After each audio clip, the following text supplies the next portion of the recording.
You know, you really shouldn't force your way into situations that you've not been invited into.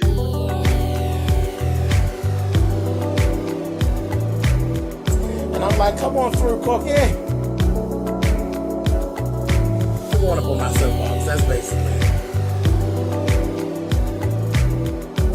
Let's talk about drag and all its forms.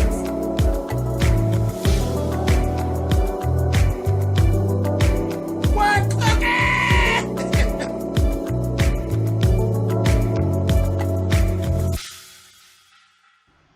Hey guys, thanks so much for clicking on the video. This is my review for the Haves and the Have-Nots, Season 5, Episode 18. Child, so we back at the door. Jeffrey done rolled in, Landon's rolling in with him, look over, Justin's in the bed. A mess. Justin is still like just sitting there looking real crazy. Landon is still forcing himself onto Jeffrey, and he's like, oh, yeah, he's like, oh, Jeffrey, he's bad. And he's like, yeah, we get ready to do this. This get ready to go down. I'm up here, I'm hot, and we get ready to do that. I'm like, oh my God. I'm like, you might want to get out of that goddamn room. You may want to get out of that room, and I mean get out of there now. Honey, he's still talking. Then he had to pull the covers up and look up underneath there at Justin's little man, honey, and was giving, oh, yeah, Jeffrey. And got the climbing all on the bed. I was like, well, wait a minute, honey. Got right over there, baby, and when he knew anything, Justin grabbed Landon and choked him the fuck out. I said, good. He choked him down. I cried. I said, Lord have mercy. Girl, you better stop trying to suck on everybody, child. You're going to get your goddamn throat busted out. A mess. A whole mess. That damn Landon got his ass on up out of that room. He went flying to about this little thing y'all got here. Just weird. Come on, I'm going to see you later, Jeffrey. Jeffrey's like, no, you're not. Get on out of here.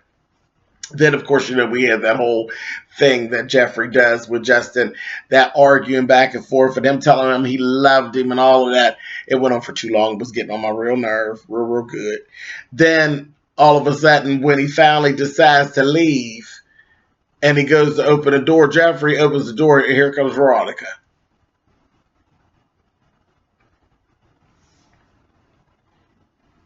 I'm getting a little tired. Tyler, you're doing too much. Who is Veronica? What is she doing now? Is she like I Dream of Jeannie and she's teleporting places? Because she's everywhere.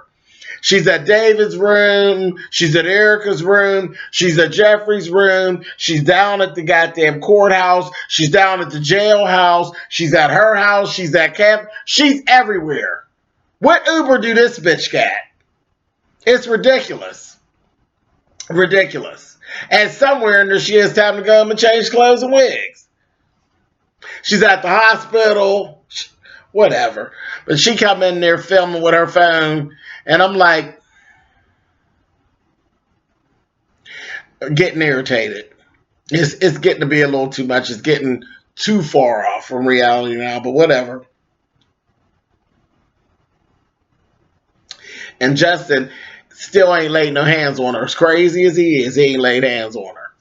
He's still running around. He's still supposedly so upset about Wyatt. Now he's mad about Landon.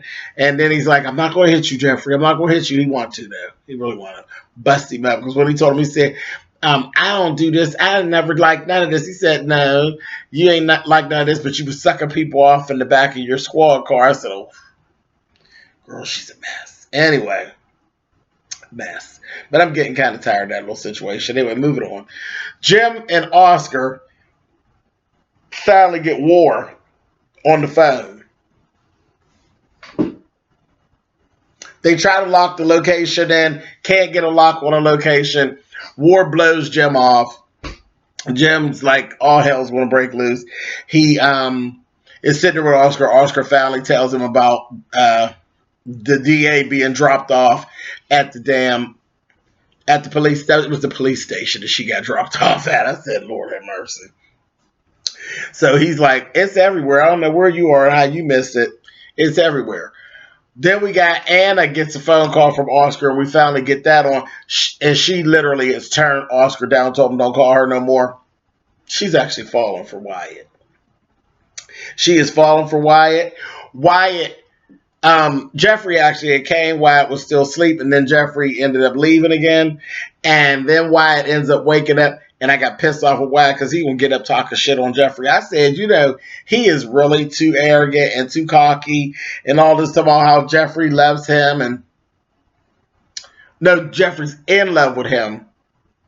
He wants to have sex with him. He don't really love me. He just want to have sex with me and this, that, and the other. But I ain't never going to do it. Talking shit. I said, a mess. A mess. You ain't nothing but a damn washed up ass junkie. But you talking shit about how somebody's lusting after you and how you don't want them. Like you the shit. You junkie motherfucker. I said, child, please. But Anna got there to be falling for Wyatt. Whatever, Anna. Anyway, moving on. David and Erica.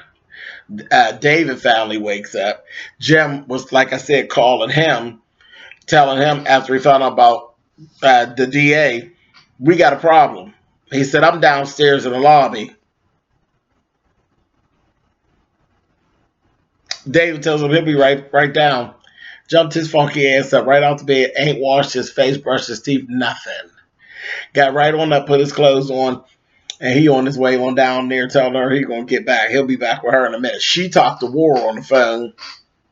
He yelling at her. She said, I should just call the police instead of going, Candace is here somewhere. I don't know what room she's in, but she's here. I could just call the police and she'll get caught. And he's like, no, I want that bitch myself. Just crazy.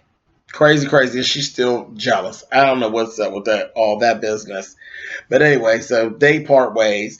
Then you go down. We got Veronica talking to Mitch. Mitch then called Veronica about Benny.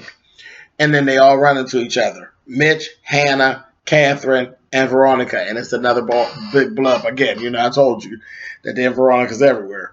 And she's going on, and she went into this whole thing of, I'm his lawyer. And Hannah's like, no, the hell you're not. And as soon as I see him and he sees you, he's going to fire you as his lawyer because then nobody want to be bothered with your ass.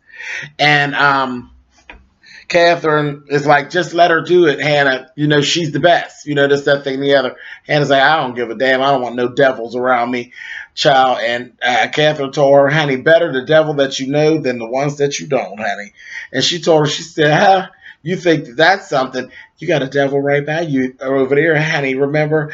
Bang, bang, bang, boom, honey. I said, oh, she's a mess. A hot mess. And she's going to say, she said, I want to get in there to see my son. She's going to say, I'm not doing anything for you until you learn how to talk to me nice. She's like, Then she started doing some of that slave talk. Will say, I want you to get down on your knees and beg. Hattie Catherine says, she's not getting on her knees and beg you at all, bitch. You get her in there to see her son or else. I said, oh, all right, honey. Then Mitch asked her, and she's like, okay, that damn Mitch is so goddamn sharp. She said, okay, I'll do it. Sharp. Anyway, hot man, she's going to say, now you sit on down there now, Miss Hannah. I said, oh, give her the whole slave ass talk. I said, that Veronica's a mess.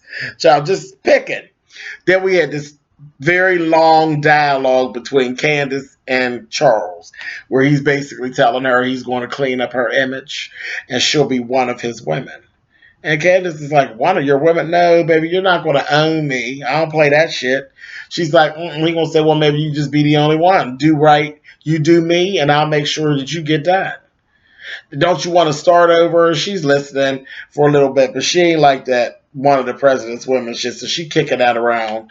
Then he kind of got her convinced. He got her on the bar, and then that's when he told her, somebody has to take the fall for that murder, though. And she's like, well, who? They're like, he's like, we've already started taking care of it.